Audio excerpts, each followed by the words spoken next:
it take off with this pettiness. Yeah, make a post, watch it take off like a rocket ship. Ayy, check my comments, all of these people they savages. Yeah, don't come in here talking big if you can't handle it. Nah, I'm on a mission, they in their feelings, they only hear shots ringing out. Taking their personal lead, that's what I'm talking about, petty.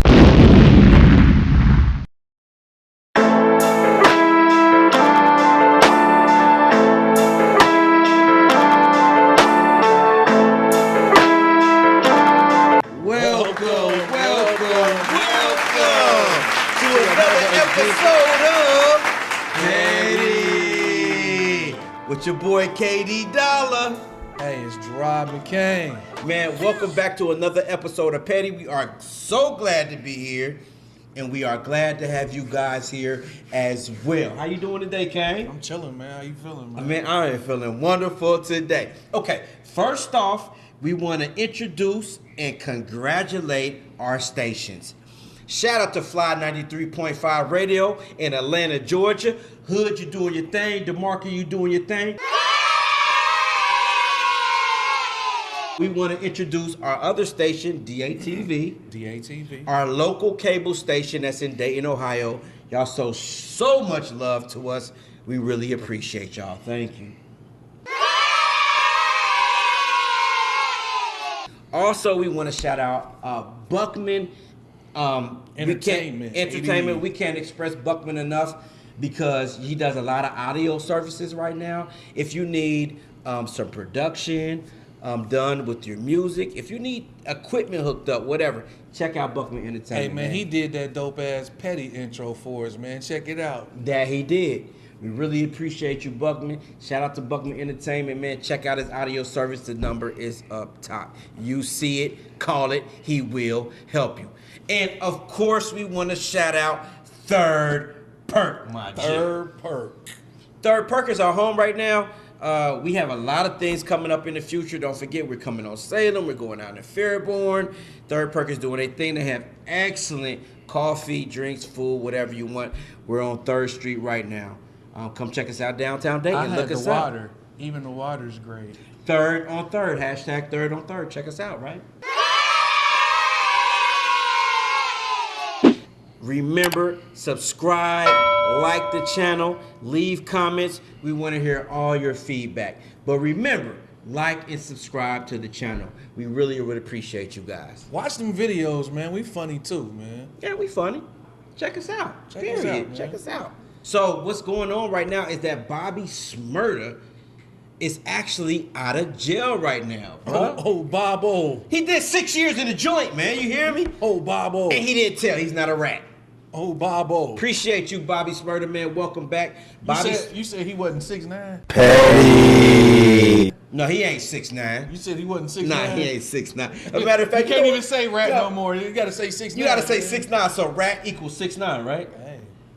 You know what 6'9" said about Bobby Shmurda? What? He said a couple of years ago, once Bobby Shmurda get released, he's retiring.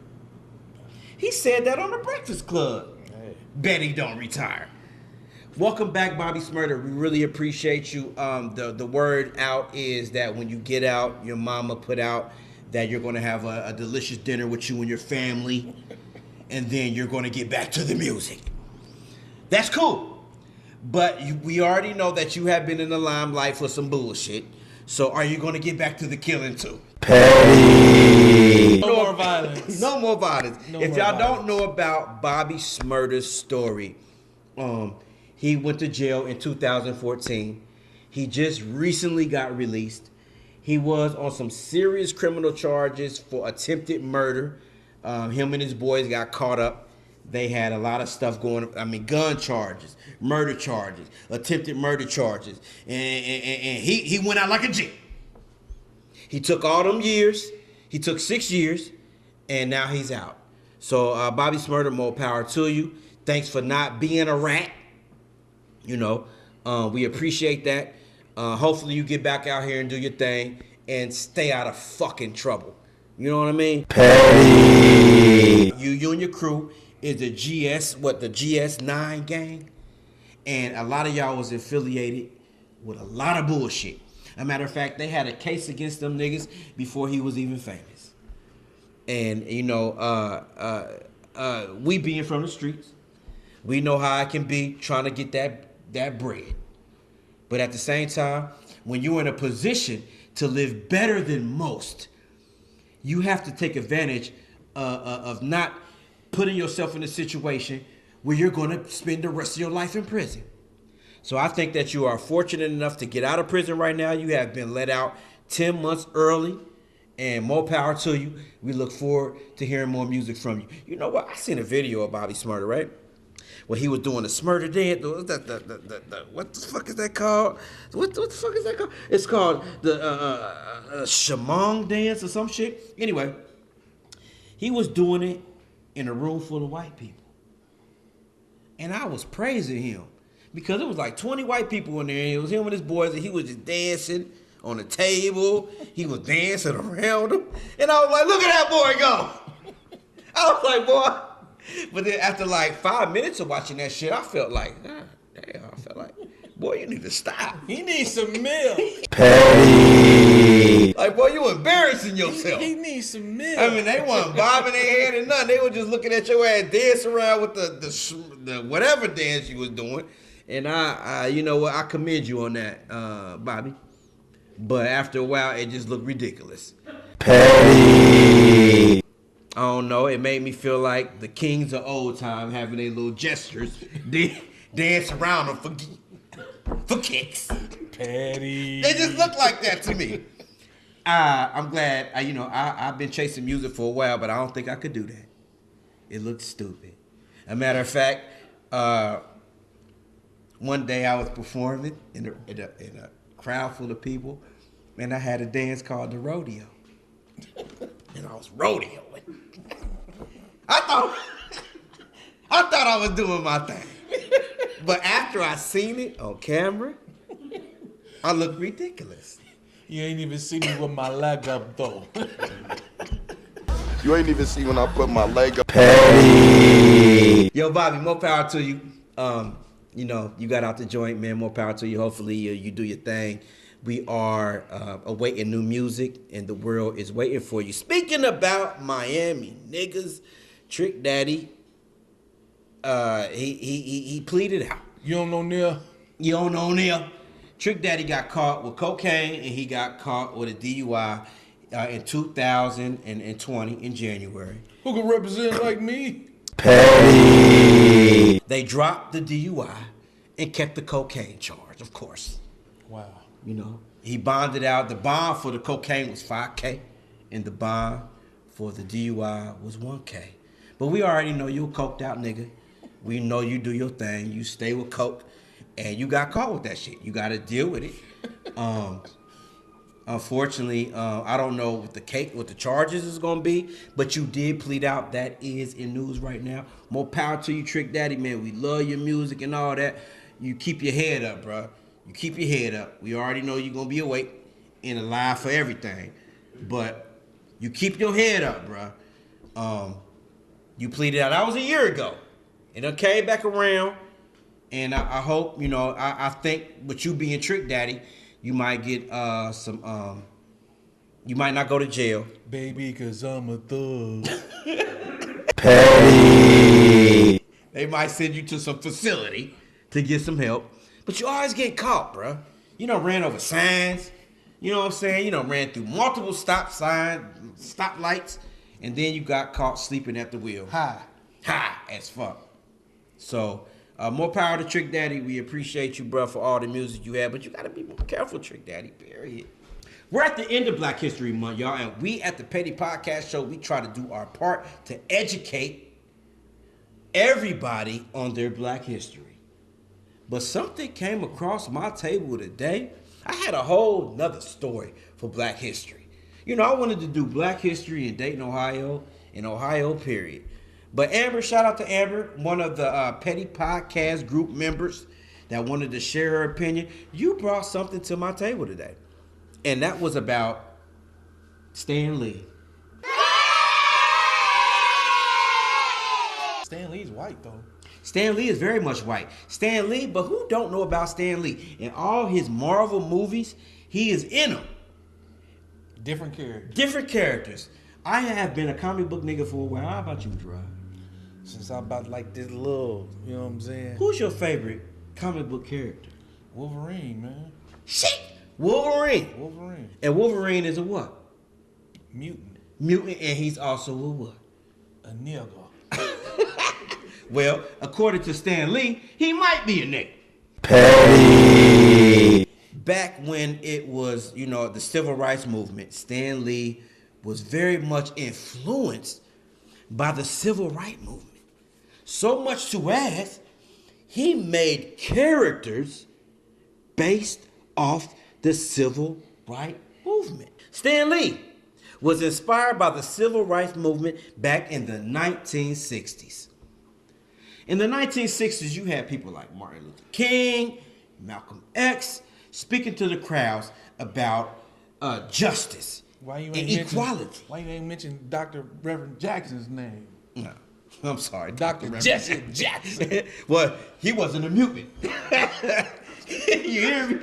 Who was he? Gambit? Petty. Jubilee. He Jubilee.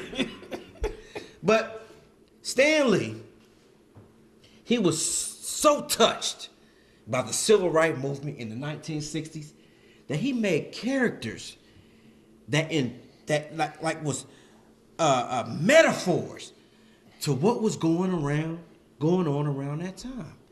See, characters like Spider-Man and Hulk was influenced by black people. Did y'all know that? No, I didn't know that. Stan Lee being a white man out here, and he wasn't a activist.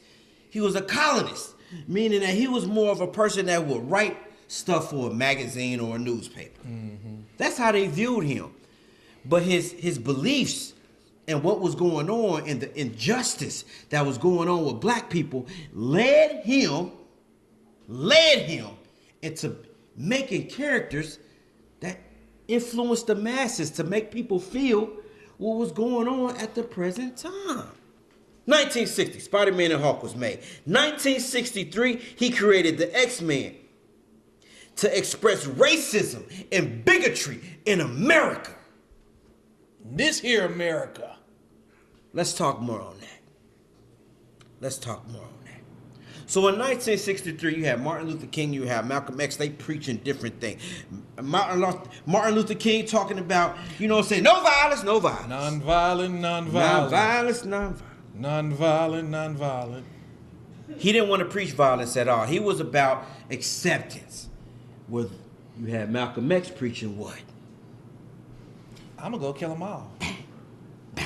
Malcolm X, on the other hand, is like, look, if they're not going to accept us, we're going to have to make them accept us.